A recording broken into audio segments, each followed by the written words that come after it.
ini. Oke, saya mau melanjutkan yang di minggu kemarin itu kan belum selesai saya jelaskan ya. Yang tentang apa sih hukum, aturan hukum itu. Kemarin kalau nggak salah saya baru sampai di ini ya, di sini ya. Jenis dan pembentukannya. Terus kita di sini. Nah, ini adalah asas-asas dalam berkontrak. Jadi ketika kita melakukan suatu perjanjian, saya hidupkan ininya dulu, lupa saya. Ya, ini dia masuk nih.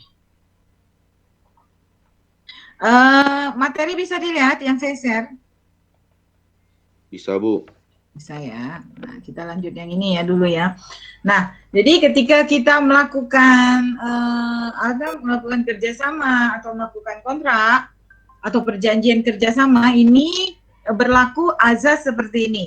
Nah, ini azas ini berlaku secara internasional ya. Jadi setiap melakukan perjanjian itu harus ada seperti ini. Yang pertama yaitu azas kebebasan berkontrak. Ini rasanya udah saya jelas apa belum ya? Saya mengulang sedikit nggak apa-apa ya.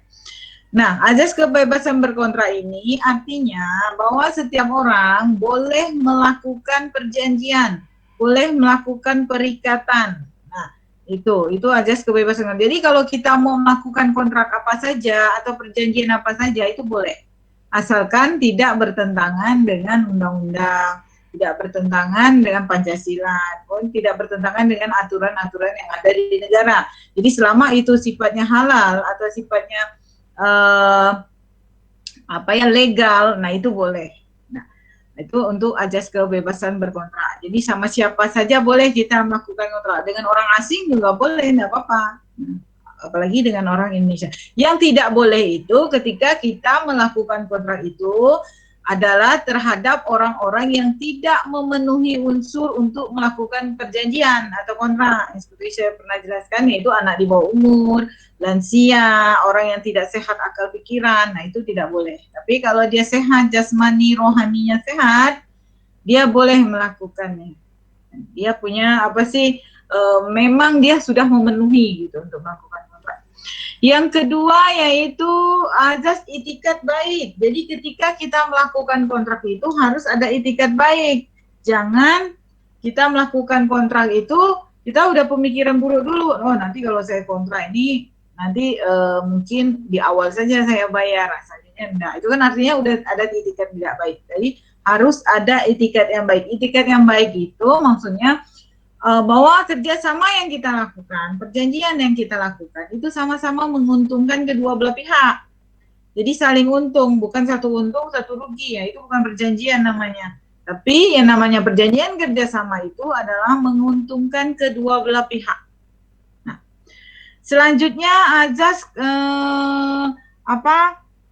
kepastian hukum. Nah, kepastian hukum itu pada KUH Perdata itu di 1338. Pasal 1338 itu mengatakan bahwa apa yang kita buat, apa yang tertulis dari kontrak itu berlaku sebagai undang-undang kepada si pembuat perjanjian atau si pembuat kontrak. Jadi kalau saya misalnya melakukan kontrak jual beli dengan kamu, dan misalnya dengan Deliar, saya membuat suatu perjanjian jual beli dan diaktakan dalam akta notaris. Nah, maka akta yang pasal-pasal yang ada di akta itulah menjadi hukum bagi saya dan Deliar. Jadi hukum itu berlaku antara kami. Nah, berarti seandainya terjadi perselisihan atau ketidakcocokan atau akan ada pemutusan hubungan kontrak, maka harus didasarkan pada kontrak yang kita buat tadi. Tidak boleh putus secara sepihak, itu akan menyalahi aturan. Nah, itu berlaku untuk saya dan orang yang melakukannya. Saya dan Deliar yang sedang melakukan itu. Jadi apa yang ada tertulis di akta itu berlaku bagi saya dan dia. Yang selanjutnya adalah konsensualitas. Tadi konsensi, artinya pasal 1320. Artinya bahwa tadi undang-undang itu berlaku untuk si kontrak tadi dan berlaku pada saat penandatanganan. Begitu kontrak itu kita tanda sign kontrak, akad itu kita lakukan, berarti sudah berlakulah undang-undang itu terhadap kita yang melakukan kontrak. Nah, di situ. Jadi itu azas-azas yang harus ada ketika kita melakukan suatu perjanjian atau kontrak. Oke.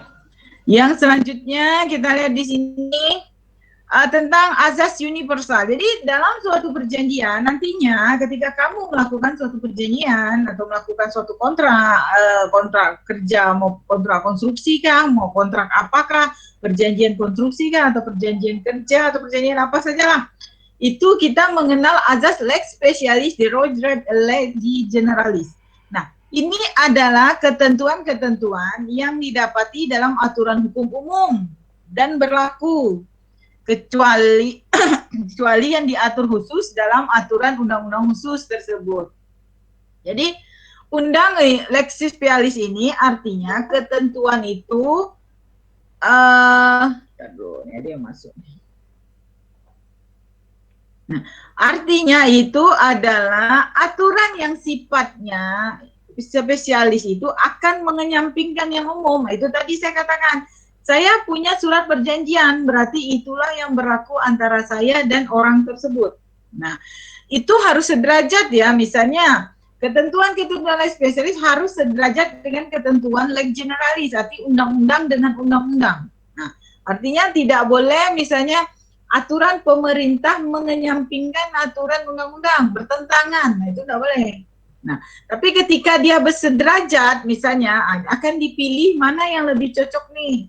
Nah, kalau aturan di bawah itu kan hanya aturan, misalnya bukan aturan pengganti, misalnya apa ya, aturan yang pelaksana saja. Nah, kayak PP, peraturan pemerintah itu pelaksana dari undang-undang. Dia harus yang derajatnya sama. Nah, oke, sekarang kita lihat lagi. Nah, ada azas yang namanya lex posteriori derogat le priori, artinya adalah penafsiran hukum yang menyatakan bahwa hukum yang terbaru mengesampingkan hukum yang lama. Nah, kalau ada hukum yang baru, berarti hukum yang lama itu tidak berlaku, harusnya seperti itu.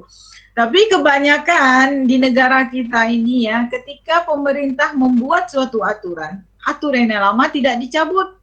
Nah, itu yang akan membingungkan para hakim ketika dia mengambil keputusan. Ini mau yang mana yang diikuti. Kalau hakim berpegang pada undang-undang yang lama, sedangkan lawyer atau pengacara berpegang pada undang-undang yang baru, itu kan tidak nyambung. Nah, itu yang kadang-kadang menjadi masalah di negara kita, hukumnya seperti itu. Nah, maka dibuatlah kita akan berpegang pada ini, akan dikesampingkan. Oh, ada yang baru. Yang baru ini lebih pas aturannya dan lebih menguntungkan semua pihak, maka akan dipakai yang itu. Tapi misalnya, oh ada yang baru, tapi yang baru ini akan merugikan. Nah, itu biasanya orang akan, oh pakai yang lama saja. Nah, tapi apa ya, susah kalau di peradilan tuh nanti sesuai dengan kondisi, sesuai dengan kasus. Jadi tidak bisa juga, kalau dalam hukum perjanjian bisa. Tapi kalau hukum masalah itu sudah masuk ke ranah-ranah pidana, ranah pemerintah, itu agak sulit ditetapkan. Tapi kalau privat, antara saya dan dia, antar person gitu, antar orang per orang, itu akan lebih mudah. Perjanjian yang dibuat antara person orang per orang itu akan lebih mudah daripada suatu perjanjian yang dibuat dengan lembaga pemerintah. Nah, kalau misalnya antara kita, begitu ada sengketa, cukup kita saja yang menyelesaikan. Tapi ketika itu dengan pemerintah, akan banyak turunannya yang terlibat di situ. Kan KPK sudah siap. Nah, kalau di misalnya apa ya, person antara saya dan dia, antara kamu dan dia, itu tidak perlu, cukup kalian saja yang menyelesaikan. Mau selesai musyawarah kah, atau mau kamu lanjutkan ke pengadilan, itu tinggal pilihan. Nah, itu oke. Ini adalah aspek hukum. Jadi kan kita judulnya aspek hukum. Nah, jadi aspek hukum itu adalah kumpulan berbagai aspek peraturan yang mengatur tentang kehidupan manusia dan mempunyai tingkatan hukum di mana hukum di atas merupakan sumber hukum bagi pada tingkat yang bawah. Jadi gini, aspek hukum itu adalah kumpulan dari peraturan pengaturan yang mengatur suatu permasalahan. Nah, kalau kita aspek hukum jasa konstruksi, berarti itu adalah kumpulan-kumpulan dari aturan-aturan jasa konstruksi yang akan kita gunakan. Nah, contoh, misalnya tentang suatu perjanjian.